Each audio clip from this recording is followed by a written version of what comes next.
C'est dans cette ville dénommée Banjul, capitale de la Gambie, aux élégantes plages similaires à celles de Kribi dans le sud Cameroun, probablement ce splendide bord de mer, que le gouvernement du pays a repéré une villa de confort en mesure d'accueillir avec calme et sans trop de désagréments l'opposant camerounais Issa Chiroma Bakary, lequel serait en effet arrivé dans le pays au terme d'un itinéraire tortueux, mais dont bien de sources indiquent qu'il serait passé par le Nigeria, ici dans la ville de Yola, capitale de la Adamawa State.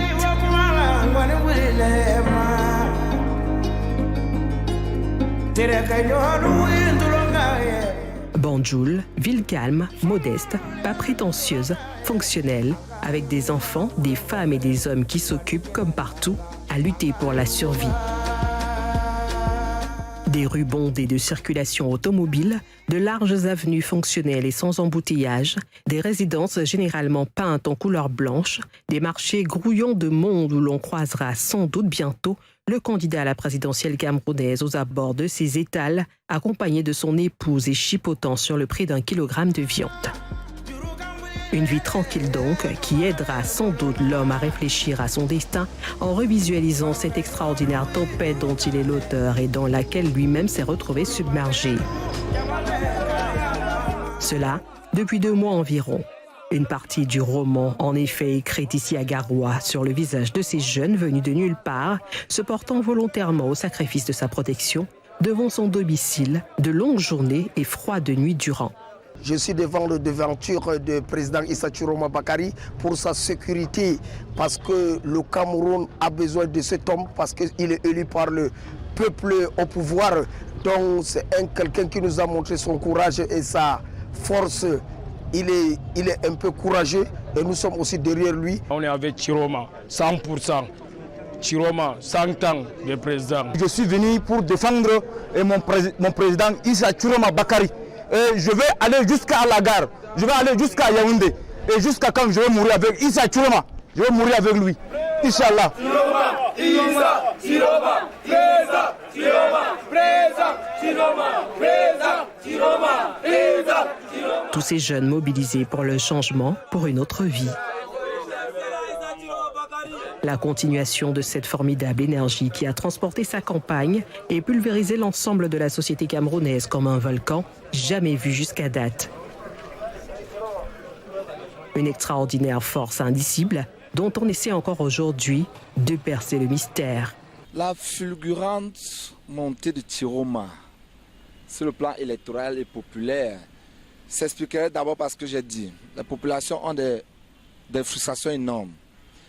Le vote en faveur de Chiroma et l'adhésion en faveur de Chiroma populaire s'expliquait, c'était davantage, pas une adhésion en tant que telle vis-à-vis de Chiroma, mais c'était une expression, une sanction des populations contre la malgouvernance.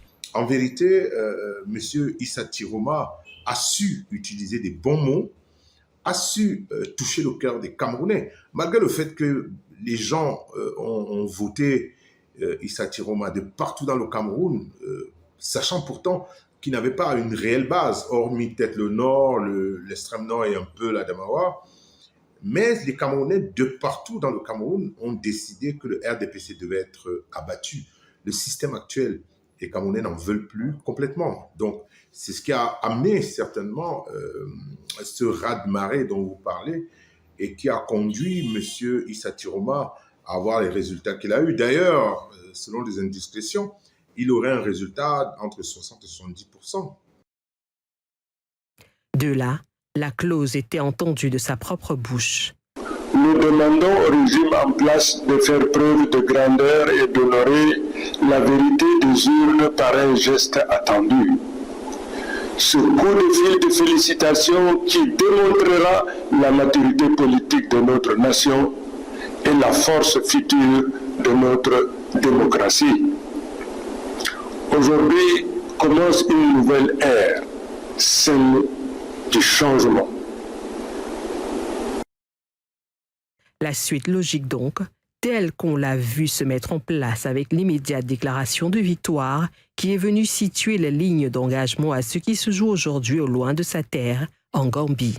Je voudrais donc demander à ce régime, du haut de ma responsabilité, parce que élu aujourd'hui de la République du Cameroun, de cesser cette pratique. Les Camerounais n'en veulent plus, les Camerounais n'en peuvent plus. Et pour ce faire, je leur donne 48 heures pour arrêter, pour libérer sans condition tous nos enfants, tous les Camerounais qui se trouvent aujourd'hui dans les prisons du Cameroun de manière générale. Tous ces souvenirs balisent désormais le champ politique et mémoriel camerounais et structurent les lignes de force avec lesquelles va s'opérer la recomposition. Issa Chiroma en Gambie, c'est à l'évidence même la poursuite de bien de tourments pour Paul Biya et son équipe, dont la technologie de gestion des crises n'est pas tant que cela préparée à ce type de situation. D'où le silence embarrassé d'un gouvernement désormais suspendu à califourchon entre la poursuite de la répression et donc l'aggravation de la crise et la négociation avec l'indocile et donc l'apaisement. Vers laquelle des deux directions ira Paul Biya, la question reste en suspens.